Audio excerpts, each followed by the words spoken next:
and welcome to The Flow. I am Doc Rocket, Community Manager for Ecamm Live with my co-host, Katie Fox. Hey, Katie Fox. Hey, Wow, Doc Rock. this is kind of cool. We're in our spot. I'm not over there hogging up all of your space at the big desk. It feels so empty and lonely over here. I'm like, oh no, there's no one here anymore. Yeah, I'm sorry. I am super No, sorry. all good. I am kind of feeling that I might have to move the juror down here to the office instead of in the kitchen because I just want to run across the room and press the button for a cup of coffee. But we are back in action doing The Flow. And today we would like to introduce you to something new. First of all, we're going to go through our regularly scheduled program and answer our questions at the end. And we are recording this live on our YouTube channel that we do every single Tuesday at 12 p.m. Eastern. But today we did something really special.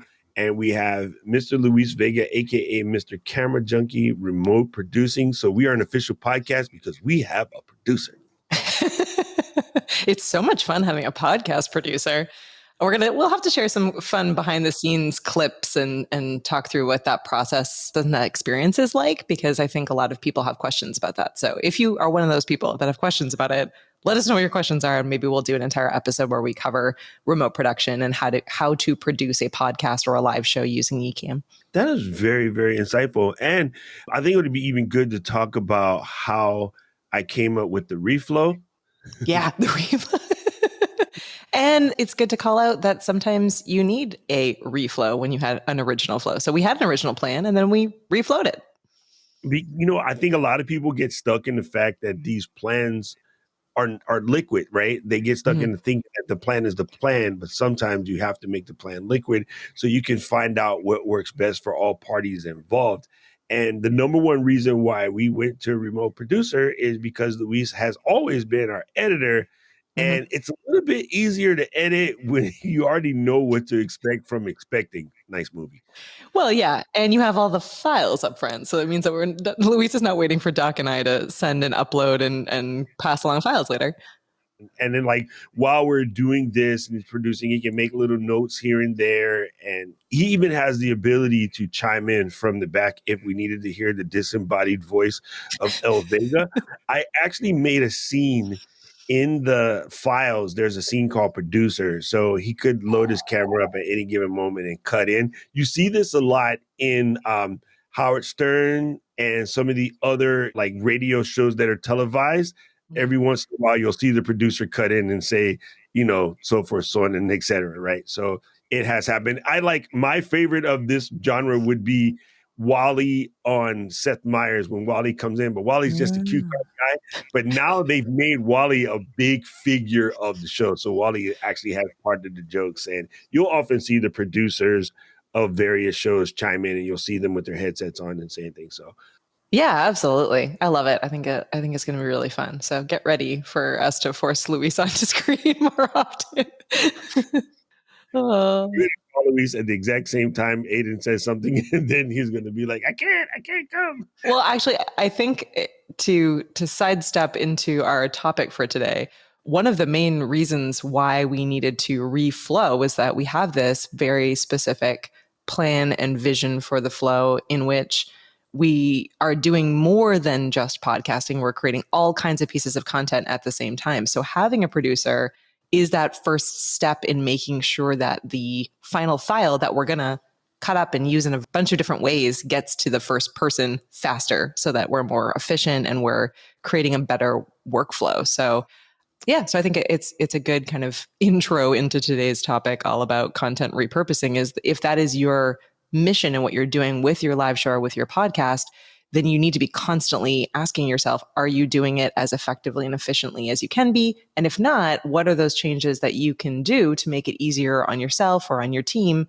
so that it does become second nature and moves a lot faster? It wasn't moving crazy slow for us, but it was creating delays that were unnecessary. And we're podcasting every single week. We do need to be able to save as much time as we can because we are doing other things during the week as well. Not that we don't just live and breathe podcasting, but we're doing other things during the week as well. So I like that. I like the idea of living and breathing podcasting because it is a thing. I've definitely been listening to a lot. It's a funny thing when you start your own podcast, you may have already been listening to podcasts, but one of the things you will almost automatically do is start listening to more podcast, Oh, like yeah. level things up.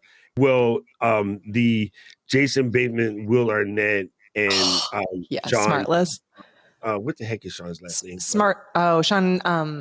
Oh, Man, why? now all I Why? can think of is Sean Cannell, and that's not who it is. Not it. I swear it begins. Haynes. There you go. I was going to say, I swear Haynes. it That's begins it. with H. Yeah. Yeah, that is so good. That is so good. The Ricky Gervais episode just recently came out, and it's really, really good. So, yes, Yeah. that's a good podcast to listen to if you want to hear just what it's like to do a casual podcast that is very good. Yeah. Yeah. I almost have too many favorites at this point. I can't. I just always, I'm just walking around with headphones in my ears 24 You like 7. your two favorite kids? Yeah, exactly. You can't pick favorite kids. Can't pick favorite podcasts. Not possible. All right, let's talk about some repurposing right now. What exactly is podcast repurposing? Yeah, well, we'll see. What does podcast repurposing mean to you, Katie, as a marketing director? Oh my goodness. That's a great question. I think as we're thinking specifically about it, it's an intentional workflow. And so the thought isn't just that we're podcasting and putting out audio only content on the major podcast platforms, but we're really creating an entire community around multiple pieces of content that we're putting in the places where we know those audiences live. So in the case of a podcast repurposing, we obviously know we need the audio out there. We are obviously a video podcast. So we're also building a YouTube audience of YouTube live studio audience members. And we're building a YouTube audience of replay viewers who are stumbling across our videos or our replay videos and getting to know us a lot better.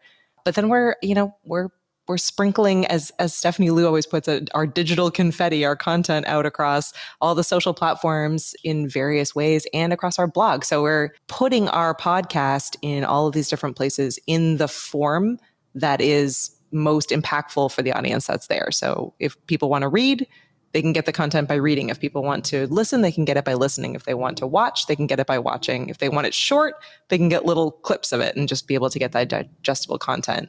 We're being really intentional about that from the start. Yeah, for me, I want to call it the Starbucks strategy. This is the Schultz strategy. The thing that made Starbucks great. Now, I have a distinct memory of walking into my first ever Starbucks when they were only basically in Washington and San Francisco. Like they had it, spread all over. And there was one of the original 10 was built next to the Moscone Center in San Francisco. And I was going for a Macworld conference, like back in the era of the titanium, no, actually the 12-inch PowerBook. Now I remember. It's right about the 12-inch PowerBook. If you guys remember, that was a square notebook, like perfectly square. One of the best PowerBooks ever made. We went to go find this coffee shop, Starbucks, and I was just hearing that, it's coming from Seattle, and like it's a thing. Still, not that much people drinking coffee in the middle of the day. So Starbucks strategy was put one on every corner. Yep. Like they went for if I constantly see a Starbucks, you start thinking about it and thinking about it and thinking about it. And I remember maybe like 2 or 3 years later when the first one popped up in Hawaii, and before the end of the year, there were 7 of them in Hawaii. And I was like, why did they make so many? But then, later you hear there's like 10 in Hawaii, and now I think there's 38. And our island, anybody who's been here knows our island is not that huge, right? And then you go like pretty much any major city, they're everywhere. So I'm thinking of this repurposing thing similar to that. The advantage of taking these clips and putting them in all the places where people might bump into you and accidentally discover you, you are increasing your chances for your podcast to grow. And you don't have to be, hey, look at me about it. You can just drip little Hansel and Gretel crumbs everywhere, and people will end up finding you. If you're bringing value to something they like, or comfort to their busy day, or allowing them a little moment of escapism, whatever your podcast subject matter is about, having those crumbs in places where people can discover them is more likely to help you grow your show. Yeah, and I think you're also being, in your Starbucks analogy, you're being respectful of the way that people want to interact with you and the way that they want to consume your content. So Starbucks was like, people who live on one side of Hawaii are not going to want to drive all the way to the other side of Hawaii, even if they love coffee and they've heard about us and they want, they really want to experience us. We need to make it convenient for them. In the same way, we need to make it convenient for all of our listeners and potential listeners and viewers to consume our content. And that might be that someone watches clips of your show on IG Reels for years before they ever say, oh, I have an extra hour right now. I'm taking the dog for a walk, or I'm cleaning, or I'm driving, or whatever. I can check out, what this experience is like in a audio podcast environment.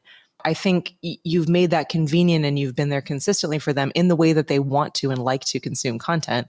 That's much better than just being like, hey, my podcast is only over here. Catch me when you can. And, or just saying that out loud and broadcasting that out loud on different platforms. No one wants to hear that. No one wants to hear, come to my store, come to my store, come to my store, come to my store. They want to get the value out of the content first, see if they know, like, and trust you, and then after a while, if it's convenient for them and they know you and like you, then maybe they'll make a change from being an Instagram person to a podcast person, or a blog reader to a podcast person, or a podcast person to a YouTube person. People have built up that routine and that consistency, and you're not going to easily change them just because you're shouting or shouting the loudest. That is super funny. All I can think of is catch me outside. How about that? All right, so let's head into our first question. What content can you turn your podcast into? Oh my goodness. I love this question. Yeah, it's funny because normally Katie asks me the question, but I needed to ask this to Katie because Katie is just amazing at this. So I had to flip the question situation this one time. Sorry, Kate, go. No, it's good. This is my episode. I get to talk. I love it. Okay, so there's a ton of them. I think Mike Alton says 26. I've heard people say hundreds. It depends on how deep you want to break it into. But the basic categories are video. So you can start with a live video. So let's say we start with live video, since that's what we're doing. So we start with a live video. We record in front of a live audience. So that's our live video, one piece of content. The replay video that YouTube is automatically going to move from live to replay once we are off air, no longer on air. That's two. That's a replay video that people are going to discover and consume and ask questions for. And it's continuing to kind of build a life on YouTube. Then we send that video over to Luis, and he edits it down to just the core content. So it's a shorter video, which then we re-upload into a separate playlist on YouTube as a replay video. So that's a shorter video. That's 3. We could break that video down into shorter video clips in either vertical or horizontal. So let's say 4 or 5 that we could put out onto YouTube Shorts, Instagram Reels, Facebook posts, Twitter, etc. Right? Those are our social posts. We can take the transcript using our favorite tool over at Descript. We can grab that transcript and we can turn that into a blog post or a PDF article. So that's, what are we at? 7 and 8 if we count both of those as separate pieces. And then we have obviously the podcast, the audio side of it, right? So that's 9. We could also do, from the audio side of it, we could do audiograms, which are, visual interpretations of just audio and not video. So that's 10. And then if you have like guest on, or you have any additional people, you can turn that into a product review or a testimonial video or a graphic with a quote on it. So that all of those are additional pieces of content that you can be able to get out across various places. So, at Ecamm, almost every live video, and certainly this podcast that we do, if, Doc or I say something really awesome or catchy or highlight, one of the Ecamm features, or we have a guest on that just says like, oh my goodness, I love everything about what you're doing, I can clip that out and that can become a testimonial or a quote or a review that we can put on our website and in different places. So I think I got to 10 or 11, but certainly you can do more depending on what your workflow is like. But the basics are get it into a watchable video format, get it into a listenable audio format, get it short form digestible content, and then get it into a written format so that it's searchable and discoverable by other players. So baseline 4, and then you can go much deeper if you want to. Much deeper. I want to add 2 more to the list. Ooh, awesome. So it turns out that after you get a couple episodes in your belt, you can generate digest, right? And especially if you're doing a podcast about something that's sort of linear or there's a growth aspect to it, you can bend 10 things we learned over the podcast this season, right? So you can drop that out as a PDF for people diving into the next season. You could do like Cliff Notes versions as PDF takeaways as well. Now, you could also generate a course or books out of the things that have basically come out of your podcast. So for instance, someone like Ash Borland or Pat Flynn or, some of our other creators who have really been doing podcasts for a long time, they could generate an entire book just out of the things that they've said in their podcast over, say, the last 99 to 100 episodes. One of the advantages of being prolific is you get quicker to being able to print a printable copy of something from your podcast. Yeah, you do get into the habit of creating content in this live to tape, quote unquote, format. And it does make it significantly easier. I come from a writing background where I used to have to sit there for hours, you putting in all of the research, you're staring at that blinking cursor, being like, okay, what is the best title? How do I lay this out? Talking it out. I mean, you still have to do obviously all the research in the topic that you're presenting, but talking it out, especially talking it out with a guest or with a co-host, makes it much easier later to take that content, reflow it, or reorganize it. The text is all there. You've said it. You've put it all. You've put it all down. It's a much faster process to take an existing piece of content, whether it's audio or video, and turn that into a blog post than it is to write a blog post or a course or an article or a PDF based on an idea you have. It is much easier to start kind of talking that through when you have people contributing to that conversation, questions coming up. You're going to end up with a much more inclusive piece of content than if you had just sat there and written it by yourself. Very true. Very true. Man, just there's so many possibilities. It's kind of funny because I don't think that automatically when you do it, you think of all of the many things that you can do. However, when you start creating them, you realize you have been consuming clips and pieces of podcasts forever. Yep. There's an entire show on HBO that came out of the Adnan Syed case because of Serial, right? There's been several documentaries about it.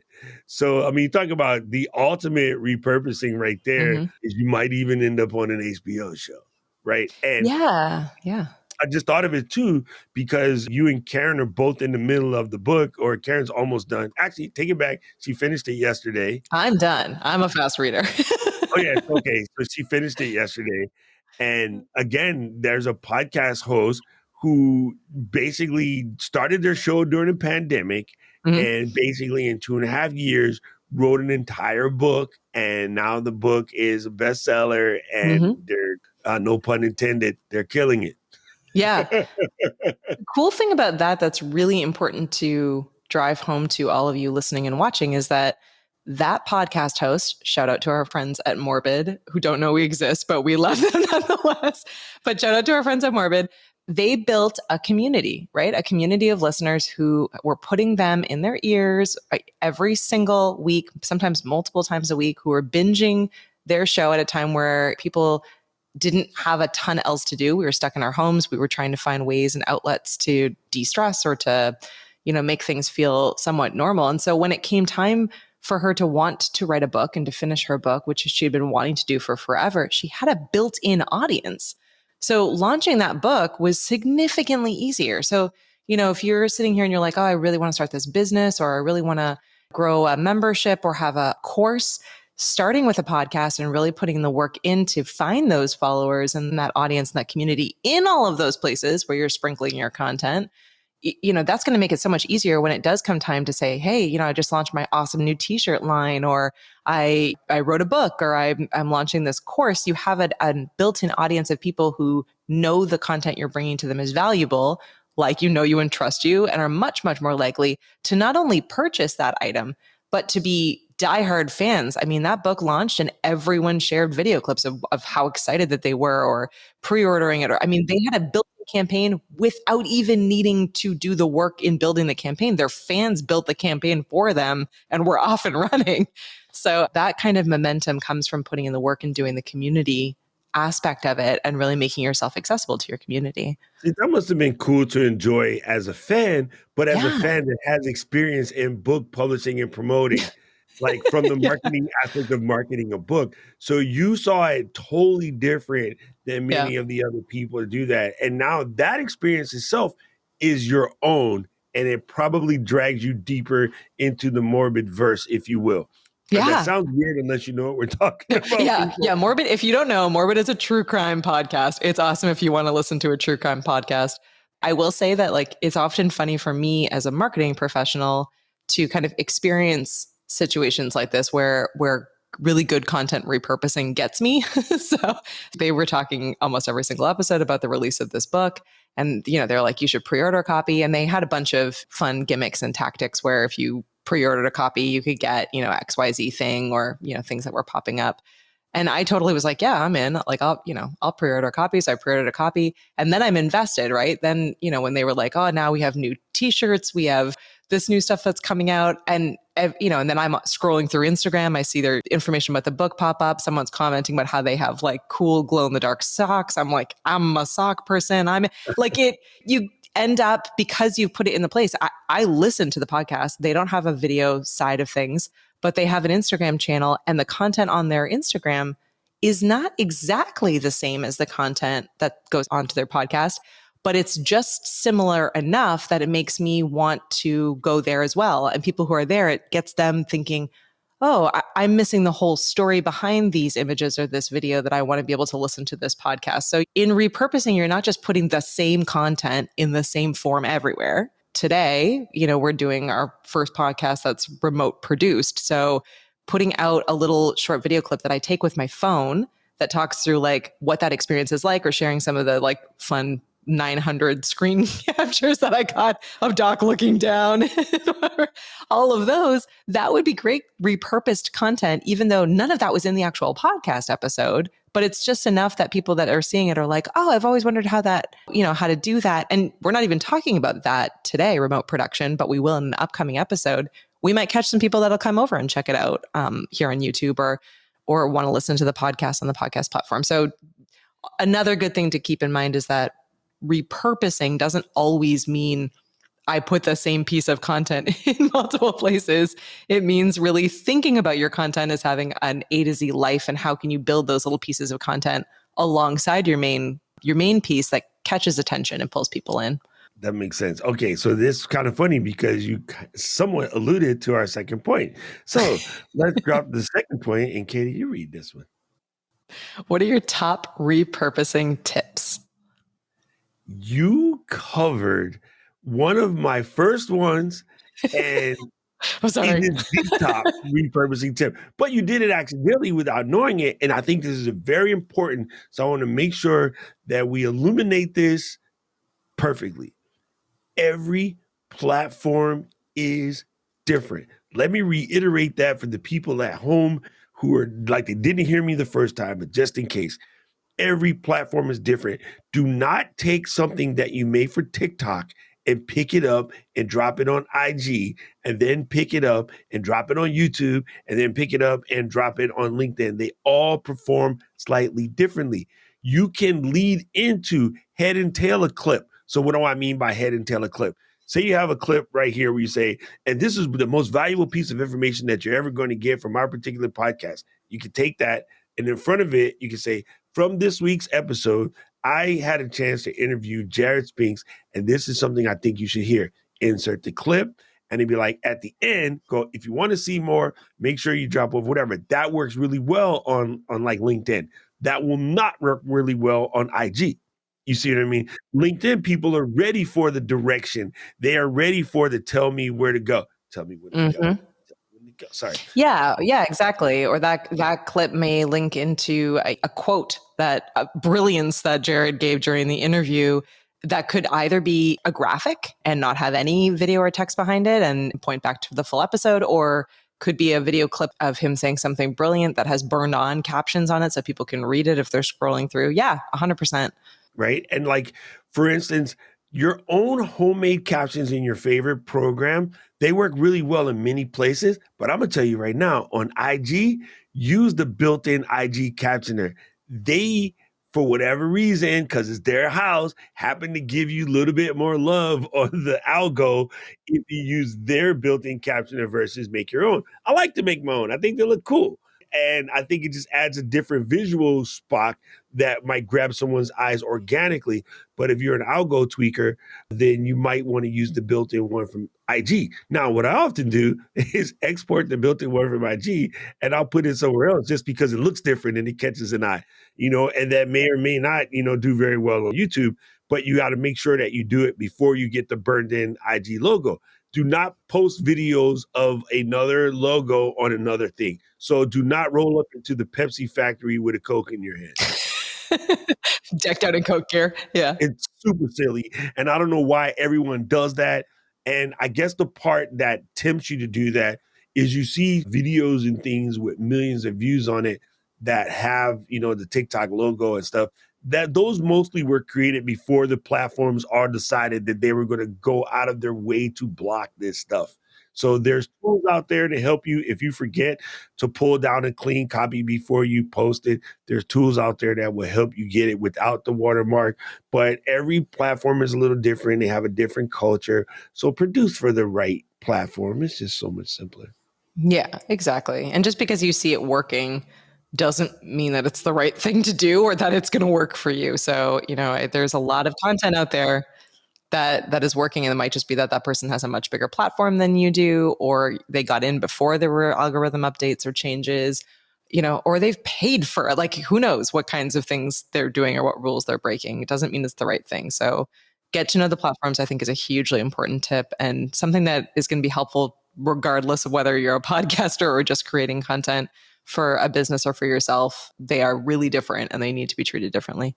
Well, I think the big takeaway there from something you just said is you got to define what is working. A bunch of vanity views that don't amount to anything doesn't necessarily mean it's working. And of course, this has been reiterated a lot, but famously, one of the top, TikTok creators thought she could hold an event because she got millions of people on TikTok and nobody came. And it's not the same thing. Like, it's a whole different ball of wax. What's funny is this existed long before TikTok. So there was a nightclub here that a partner of mine, James, and we used to bring in like 2,000 people every Friday and Saturday night for like 3 years solid, right? And the management decided one day that they wanted to be cocky, and someone told them that they could make more money. Now that the party is established, they could bring in a lesser DJ, I can say that cockily, and continue to do the party without us because everyone's coming to their club. Not that everybody was coming to their club because of us. In their head, because, well, they paid the mortgage, everybody was coming to their club because of them. So they basically gave us an ultimatum and we didn't like it. So we quit. And they thought their party was going to rock on. The very next weekend, they were listening to crickets rubbing. And they're like, how in the exact heck did that happen?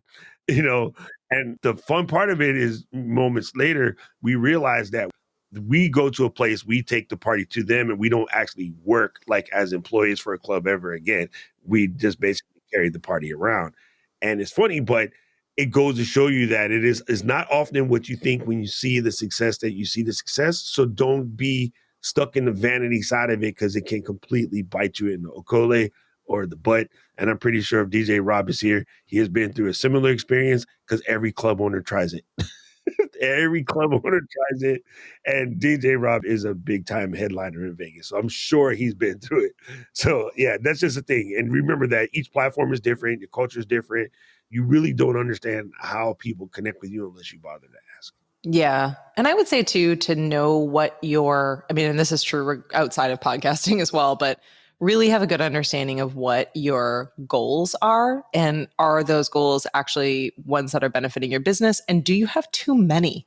Have been in the past notorious for this. Having like 10 goals is not going to work. Have one goal. And then when you hit it, great, go to the next goal. Have two at an absolute max, but 10 different goals isn't going to get there for you. And the similar thing, when we're talking about repurposing, there's a lot, as we just said, there's a ton of different kinds of content that you can create. That doesn't mean that you need to start with all of that.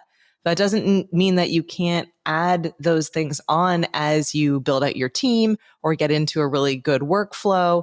All of this is liquid. All of this is malleable. You can make any changes along the way. So I would say If you are able to just get started, get to your number 7 podcast, see how things are going, then set the next goal or the goal, and then think through how you want to approach your repurposing.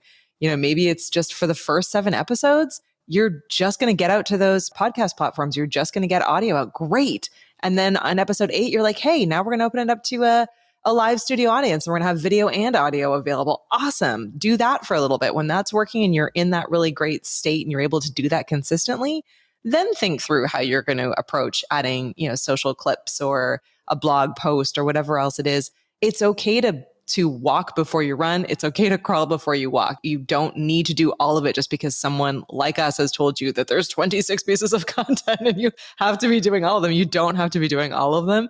You can intentionally never do all of them. Like you could intentionally only ever do an audio podcast or a video podcast or just have 2 things or 3 things. That's okay too. It's really about being consistent with it and taking your time to really build it correctly. Correct. That's super valuable. And then I guess the last thing that I would want to ask is, do you have any particular tips that is like your go-to when it comes to repurposing? I think we've covered most of them. I would just double down again and say that Marshall and I are the absolute worst for doing the absolute most, which is now my favorite saying that he's been saying during Marshall Creates.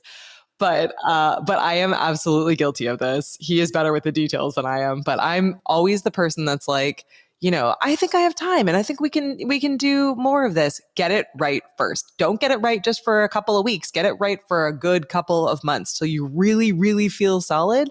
And then bring on that awesome new idea and then bring on that great new tool and then add on that extra piece of repurposing. But really give yourself a little bit of breathing space, give yourself some room. I know my whole team is laughing at me. I'm sure Caleb is like, eye roll, but seriously, as someone who's not good at this, let me preach it to myself as well as to all of you out there that give yourself some breathing space to get it to where it's beyond where you want it to be. Like it's so solid that you really feel confident, and then think through how you're going to take it to that next level. Because you don't have to do the most. You don't have to do all of it. You just have to show up consistently. That's the base level, is showing up consistently. And then you can think through all of this content repurposing and how you're going to approach everything else step by step. See, that's perfect. Test pass, like 20 times. One of us is married to an engineer. Exactly. And there's a reason why I'm married to an engineer, because I am definitely not that. I am the person that's like, oh, shiny, or I think I have tons of time. And you know what? I do have tons of time until I say yes to absolutely everything. And even then, I probably can still pull it off until there's a wrench that gets thrown in, which happens to us all, right? So just because you can hold 19 things doesn't mean that there's not going to be like a dog that's going to run at your feet and knock you to the ground. Doesn't matter how many things you are holding, you're going down. So it's better to, it's better to take it slow. We find out firsthand when you test your abilities against Massachusetts traffic. Exactly, right? We'll leave it at that. Okay, so let's get to the last point. This is good. I like this one. All right. How do you create an efficient content repurposing workflow for your podcast? I think you just kind of covered it. I was going to say, I think we covered it, but we'll break it down again. Start with one, get really good at it over the course of, say, 6, 7, 8, maybe 10 episodes, and then add another, and then add another, and then add another. Again, each time, letting it rock the litmus test of how well you can get that flow out. So I believe what you just stated is one way. I think another way, and this is something that Michelle from LBC Branding is extremely good at, is creating a flow board, as you will. She uses Trello. Template, you can use ClickUp. You can do it with Notion, whatever. You could use Apple Notes. Make yourself a list, sort of like we did for the new show flow. Yeah, checklist, yeah. Make the checklist and go down that sucker, right? Yep. And you even stated after you made the flow exactly how I made it, you go, hey, but you didn't put in the parts about how we're going to repurpose all these clips. And I was like, oh, yeah, because normally you do that. So it didn't dawn on me. But as a solo producer, someone's going to need to know that as well. So eventually what we'll want to do is add those to the show flow so everyone can see it, and then maybe Yeah. we'll just make it public, because Yeah. nothing to hide. Like you guys can see how we do it. You're going to We sink adjust or it swim according, together. right? Yeah. You can adjust it according. Oh, I got to take the swear words out of the document. Dang. But you can adjust it to how it works for you, and you can see that you're going to always have to adjust it. And I think most people misunderstand that, right? Like in a very weird analogy, but this is just how analogy work for me. If you go to ramen in Hawaii and you ask for, okay, I'll get the spicy miso, they'll be like, what level? And you'll be like, what do you mean, what level? Because in Hawaii, spicy miso is going to come levels 1 through 10. Yeah. And then in that levels 1 through 10, you might think that, oh, I can just jump in the middle and go to 5. No, by the time you get to 5, it's deadly. And I am a heat eater. Like I eat heat like really good, but Yep. holy crap. I can't imagine the people that can go all the way up to 10. They are superhuman. So even with something like that, you need to kind of know where you are and Yeah. start at level 1, fam. Like just test it. Right when the sweat starts to be, and Luis talked about it, when you get that little sweat pop up, but it doesn't drip, you haven't quite hit your limit. When you get the next level and the sweat actually starts to move, that's about a good place to stop because everything after that is going to cause body pain. Yeah. And that's an amazing analogy because I think mixed in there as well is that everyone tastes spicy differently. And it's okay. It's not the same as like a pass fail, right? You're not like, if I don't get to level 7, I've failed. If I don't get to level 10, I'm not perfect. No, some people are only ever going to be a 1 because that's the level of spicy that works for them. Some people are only ever going to be at 4 because that's the level of spicy that works for them. So you need to figure out what your content repurposing plan is, what audiences you want to reach, what kinds of content you want to create, what's within your time and your bandwidth, what you're able to do, how big your team is, how big you want your team to be. All of those things are considerations as you're finding out your content spicy level, right? So, I like that. mine may only ever be a 5, and 5 may be like, amazing, I'm awesome. This is where I want to be. And I may have to work my way from 1 to 5 to get there. But I'm not going to, once I get to 5, be like, well, crap, I'm not at 10 yet. I need to work my way up to 10. 10 may never make sense to me. So there is still the planning that goes into it to really think through what makes the most sense for you. And there's constant evaluation and tweaking. What is working? What is not working? The stuff that's not working, get rid of. The stuff that's working, double down on as much as you're able to do within your time limits and time spans. It's so good. It's so good. The last day we spent in New York, I had the ability to take Luis to eat ramen after we talked about it for like 2 weeks. I'm so jealous. I didn't get any ramen. You got the hot ramen, and when Luis took his hat off, you could just see the little dots. And I was like, "Oh, you got that perfect spice level." And he was like, "Yeah." When you walk outside, it's cool, right? Because Yeah. one of the common questions is, "It's so hot in Japan and so humid. Why do people eat ramen in the summertime?" For that reason. If you can get the bead bubble when you walk outside, that cools you down. So Yeah. that's why. But yes, anyway, I like the idea of testing your spicy level. Yep. Because, hey, I know people who say black pepper is spicy, and I look at them like, family, what did your mama do to you? That's not how he does. But they know that about themselves. So those But people are not exactly. they're not gonna sit down at the ramen place and order themselves a level 10 spicy bowl of ramen. They're like, no, pepper is spicy. I'm gonna get a non-spicy bowl of ramen. And they're gonna be happy with Exactly. that because they know going in where they're at and they know And where they I want to think that push saves you from themselves. failure, right? Because you're starting even before you get started, you're giving yourself a reasonable expectation. And so I would think another important segment of the strategy is give yourself a reasonable expectation, Yeah. right? Like don't be unrealistic with your expectations. I tend to work from no expectations whatsoever, and I adjust by data, Yeah. right? I know that Katie's not like this because we had this conversation in the car. I go by data and results. Like I never expect anything because I hate being disappointed. It's not a Yep. thing. I blame my birth father for that. Like I can't stand disappointment. So I just don't expect anything. And that way, Yep. whatever happens, I can work accordingly. Yep.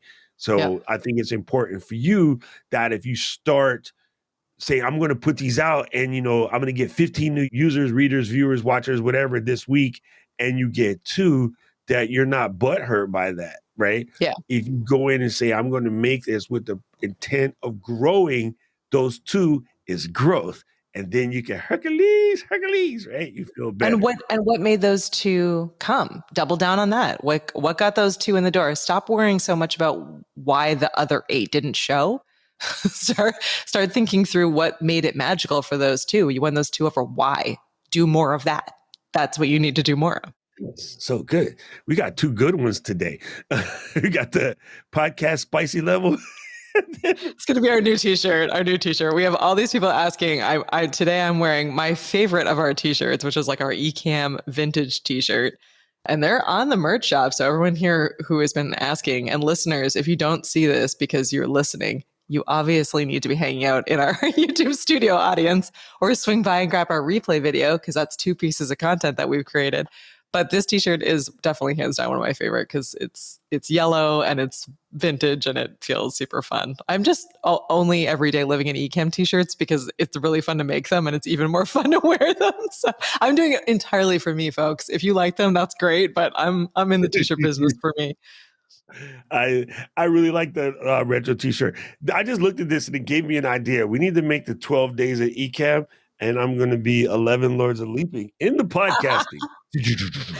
11 Lords of Leaping into Podcasting. I love it. Actually, speaking of leap into podcasting, as we're wrapping here, just a reminder to absolutely everyone listening or watching, or our amazing live studio audience.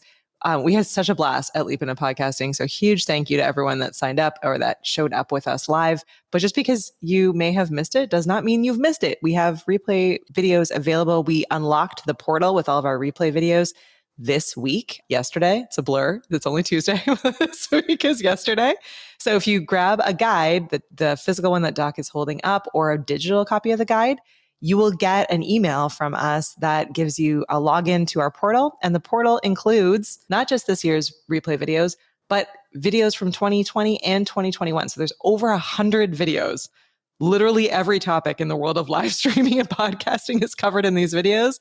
And you'll get the guides. So you'll be able to jot down notes, and any ideas that you have for your own podcast, you can start outlining those using the template. So it's a really amazing value at $25 American. It's not a ton, and it would be a really great opportunity. We'd love for you to dive into that content, and then let us know. Maybe there is something that's missing or something you want to dive deeper on. Email us, flow@ecamm.com, and we'd love to cover that on an episode of the podcast. There you go. There you go. Man, this was a great episode. I think it's one of the things that people definitely are starting to understand is the content repurposing, and the repurposing for podcasts, especially. I'm even watching some of the bigger podcasts like do whole entire clips channels just because they have really long shows and things like that. So you just never know. So it's a good time to experiment.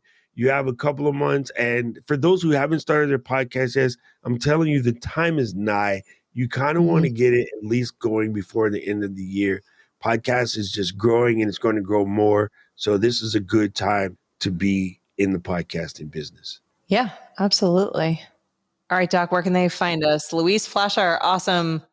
Yeah, there we go. Look at that. We got a producer, yo. We're like legit. Look at that production quality. Anywhere podcasts get this guy, you can get us on the Apple iTunes Store or Spotify, Amazon Music, everywhere, Google, Stitcher, the above. You can also just go straight to flow.ecamm.com. That's flow.ecamm.com. You can also just scan the QR code. And before we close this out, I want to give you guys a really, really quick reminder to go and check out Speedify. You can find them at SPEEDIFY. I often say Spotify with my face, but I know it's Speedify because it will save your bacon. It works like an absolute champ whenever you're in a situation where you have spotty internet or you just want to give yourself a little bit of comfort level. So again, 2 leaps in a row this year doing Leap. The internet decided to go goofy because, hey, Massachusetts. Starting to feel like Massachusetts hates I us. think it's Just probably saying. just Amesbury specifically because Amesbury is the second town ever invented in the United States of America. So when we had a little dip in internet performance, Speedify was able to keep it going. And I even sent out tweets. I got a notification that Speedify basically saved our bacon like 7 or 8 times in the middle of day 2. It was really weird. Something about day 2 and Leap. We always have some kind of weird internet thing. So next year, Leap is going to be 15 minutes. So, you know what I absolutely love though about it, and shout out to our friends at Speedify for having this as like a feature, I guess, for lack of a better word, is that it had this amazing thing. I think I got a screenshot of it, but it was just like Speedify just saved your stream. It would be this like very reassuring pop-up where you would be live or interacting with an audience or having a speaker on, and it would just kind of slide up to the side like, don't worry, we got you, we got this. Slide back down, which is all you want. You're like, oh my goodness, like things would have gone wrong. you would know this better than me, but it sort of reminds me of like a mom when your kid gets about 3 or 4 years old and they're constantly running around knocking things over and dropping it, but you're catching it before it falls and you just put it up and kind of smile to the store clerk like, don't worry, I got it. Like you just mom saved it, but the kid has Yeah. no clue, Yeah. right? And you're just running out, like, oh, caught this, caught that, or, so things like that. That's it. I think that Speedify is like mom walking around for a toddler for your internet. There, I said it. This first, Alex is going to go. How do we work that into our marketing? They need like a fun like mascot that just like pops up, like a non-obnoxious version of like Clippy from Word, where it just like slides in and is like, I got you, and then like disappears again. Like, so it doesn't even have to have words. It could just be like, got this, got it. just throw the quick little shocker. Hey, boss, it's good. Yeah, exactly. No problem. It was about to go bad, but I got it. So thank you, Speedify, for just, again, keeping our bacon safe and for helping us with the flow by being a great sponsor. I just got to say that they tell you in the business always, I've been at this for a long time, from radio to TV, whatever. They tell you in the business always, you want sponsors for products that you know and love. This is one of those cases. Like, I absolutely know the program and love the program. It is 100% amazing. And yeah, I wish they did have an affiliate program, but I do believe that the hardest part about that is Alex won't listen to me and triple the price because it's only like $4. So if I sign somebody up, they're not going to send me 12 cents. Like, what I'm going to do, So I don't know. So it's too cheap. It is ridiculously too cheap. So definitely do it before one day that dude wakes up and goes, you know what? Doc is right. Let's raise the price to $12. Oh, it's so true. All right, are we ready to go to questions? I'm scrolling through to see if I see any here. Thank you guys for listening to another fantastic episode of The Flow. We would now drop into Q&A, which you can be a part of by showing up every Tuesday at 12 noon Eastern. That's 12 noon Eastern when the Amesbury horn goes. That is when it is time to be here for The Flow. And now we will see you next week. Thank you, Katie, for awesome questions today. And thank you guys for being part of The Flow. And one time for the Flow Riders. Whoop, whoop.